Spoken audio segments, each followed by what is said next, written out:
Good morning, children. Good morning, ma'am. Could you please introduce yourselves? My name is Dana Naidu and I'm from class 11. My name is Ishan Ramdas and I'm also from class 11. Now, both of you have been given some topics to talk about, right? And what are you going to talk about, Dana? My topic is how bullying changes who you are. Yes, bullying is a big problem in schools. Every class has got a bully and others need to stand up to him, right? So how do you think any student should tackle a bully? It is a really sensitive topic to talk about, but bullying changes who you are completely. You will start feeling lonely, depressed, sad. You will not want to get out of your house because you're scared somebody will come and get you again. Bullying can be physical or not physical. They could hurt you through comments or they can actually beat you up and bruise you completely. Bullying makes you a survivor. You don't live anymore. You start surviving. So that is about the person who's being bullied. And what about the bully himself? How do you tackle him? I mean, what measures do you take to make sure that he stops whatever he's doing? Trusting an adult, most probably. Always go for the adult. They're going to help you in the best way possible. So always find somebody you can trust and then move forward. Yeah, that's good. But all the same, I think the person who's being bullied needs a lot of support from classmates, from his peers, to be able to survive all the scathing remarks that he's hearing. Yes, and I hope you don't have any bullies in your class, do you? Oh, no. No, that's good to hear. And now, Ishan, what is the topic that has been given to you? Ma'am, the topic that has been given to me is whether people above the age of 60 should be allowed to drive or not. Now that is controversial, isn't it? Yes, ma'am, very controversial. People will have a lot of opinions about that. Now, what do you feel?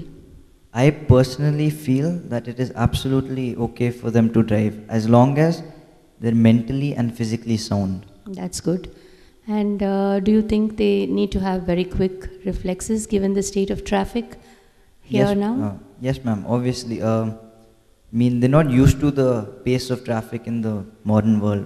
Probably when they used to drive, when they were younger, the pace of traffic was much less. Yes, and I think people used to obey road rules better earlier.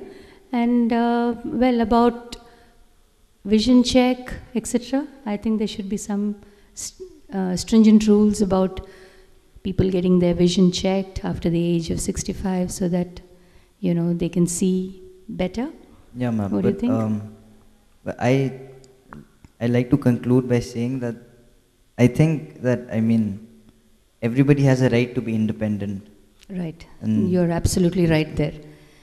Now let's move on to a more general topic. Now I'd like to give you a real life situation.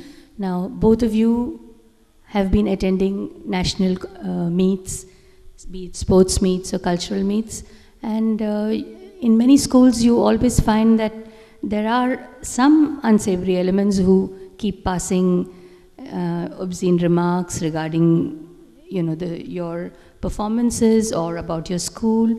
How do you tackle such situations? Have a sporting attitude. That's the first thing. Don't let any of it get to you. You went for a reason, to play.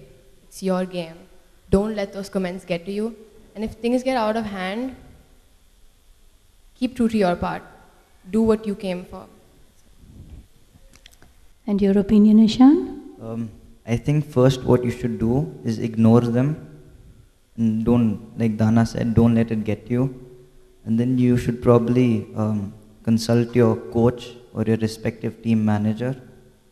And you should also go and confront the team who has been passing the comments, and you should tell them that you don't like it. You should tell them to stop. Yeah, but doing that could make things a little unpleasant too. So no, with the help of your coach, ma'am. Yes, that's good. Thank you, both of you. Thank you, ma'am. Good morning, children. Good morning, ma'am. Could you please introduce yourselves? Good morning, ma'am. I'm Tanya Banik. I'm Sriharan Natarajan.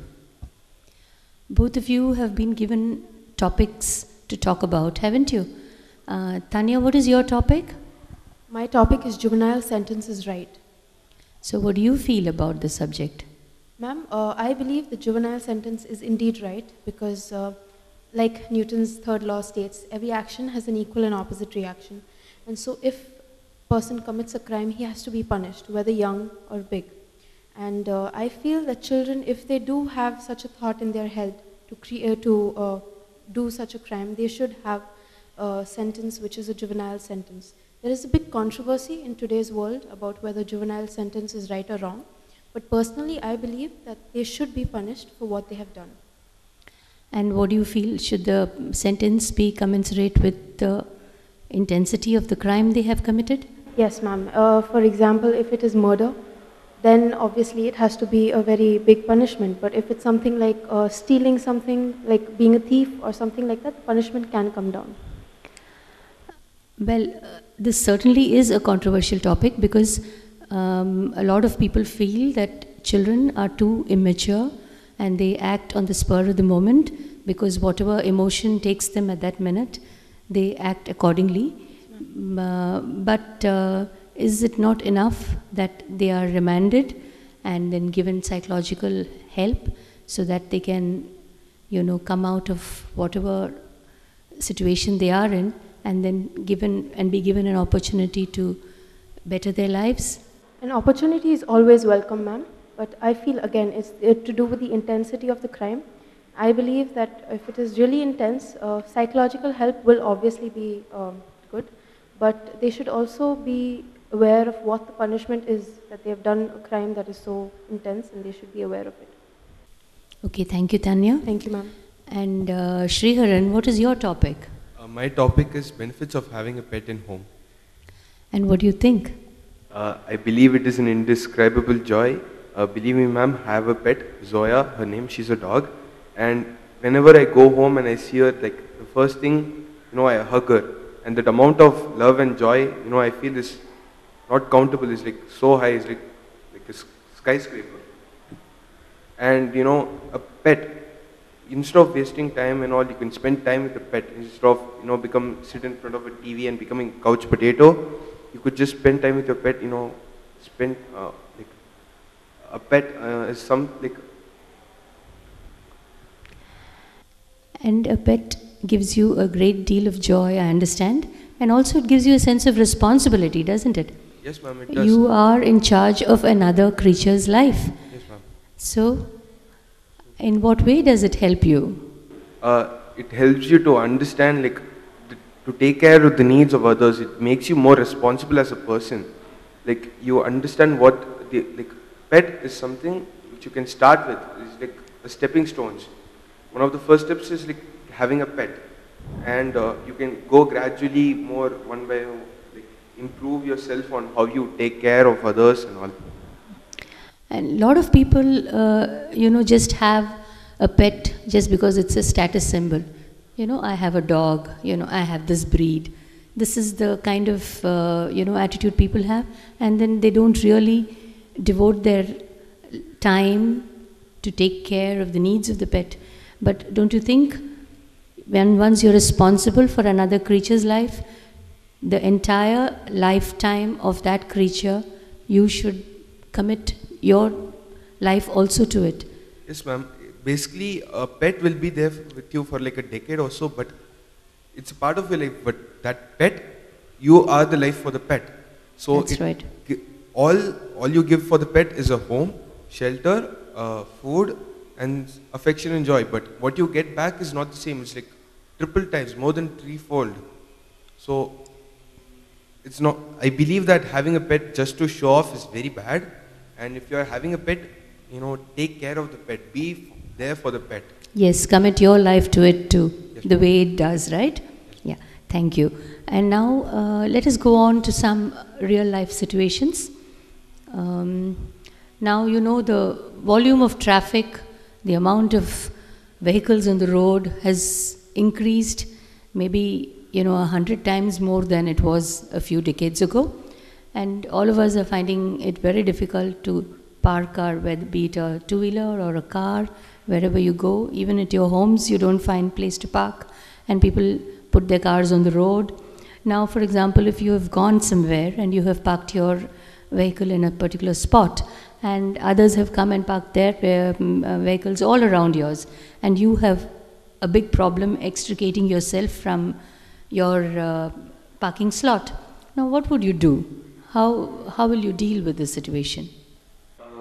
Basically, I would find, I would, search for the owner of the vehicle that is blocking my car. And if I find him, I'll ask him to move it. Or, say if it is a bike or something, I'll ask the help of a few people and, move that bike back.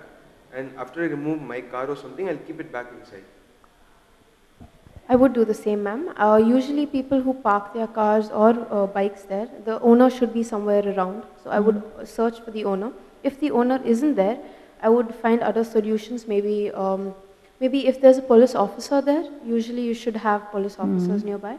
I would take the help of the police officer to give me a solution. And if after all your efforts you're not able to find the owner of the vehicle who's blocking yours, what would you do? That would be a big... Lose your temper? I would. Yes, ma'am, I would. And? But then again, a solution has always to be found. So I think if it was a bike, I think it would be easy to remove it. But then again, when I go home after the whole situation, I would contemplate, and then I think the rules should be enforced. People have to follow rules. There are rules. There's a parking space for a bike and a car, and you shouldn't park your vehicle somewhere else. So that is what I want. Thank you.